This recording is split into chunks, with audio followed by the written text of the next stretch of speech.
hablar sobre los gobiernos militares de Bolivia.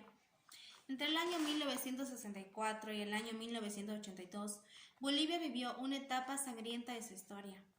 Fue una etapa en la que las sombras de la violencia, el exilio, la represión y la muerte dejó varios rasgos y rigores en nuestra historia. Y dejando los costos para el país fueron muy altos, ya que dejó un desequilibrio en la historia boliviana por la inestabilidad política, social y económica del país, los cuales llevaron a una crisis para Bolivia. En este panorama nadie podía ver alguna esperanza para volver a la democracia, pero fue así que el 10 de octubre de 1982, fecha en la que Hernán Siles Suazo asumió la presidencia y acabó con la etapa oscura para Bolivia. Pero vamos a hablar ahora sobre uno de los gobiernos militares del país, uno de los más largos se podría decir. El gobierno militar que estaba a cabeza de Hugo Banzer Suárez. Este fue un militar político boliviano que asumió la presidencia de la República Boliviana en dos ocasiones, en el año 1971 y el año 1978, tras un golpe de Estado, y también en el año 1997 hasta el 2001, que fue donde asumió la presidencia, venciendo las elecciones electorales democráticamente. Fue el primer dictador militar en asumir la presidencia de una manera democrática. Este procede de una familia alemana y estudió en el Colegio Militar y también en el Colegio Militar de Argentina, en el cual egresó en el año 1947.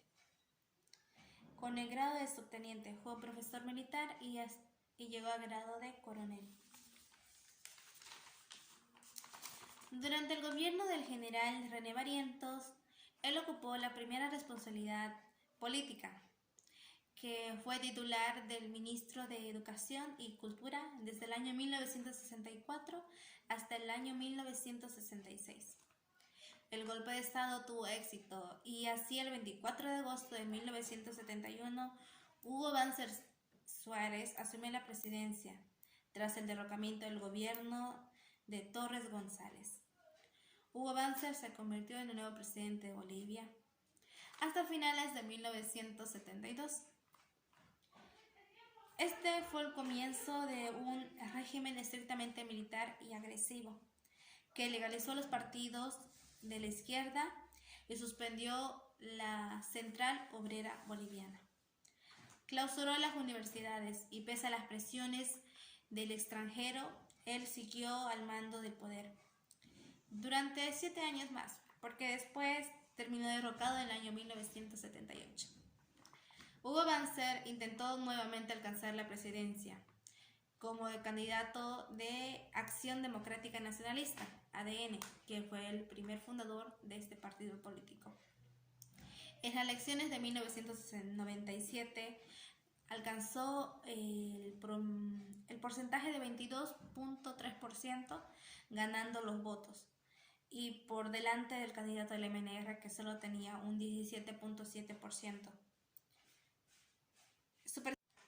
Su presidencia constituyó uno de los más importantes en Sudamérica. Hasta entonces ni un dictador militar había asumido la presidencia democráticamente, como antes lo había mencionado.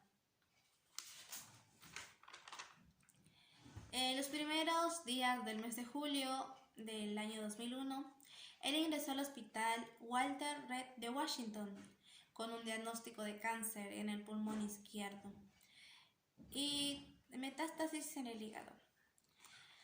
Regresó unos días después a Bolivia para presentar el 6 de agosto su renuncia voluntaria a la presidencia del país, y luego de unos cuantos días más falleció.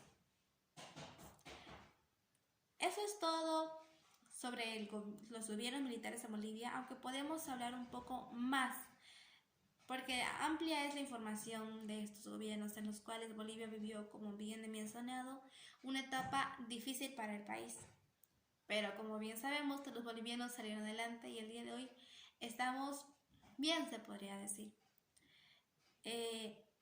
Bueno, eso es todo y muchas gracias.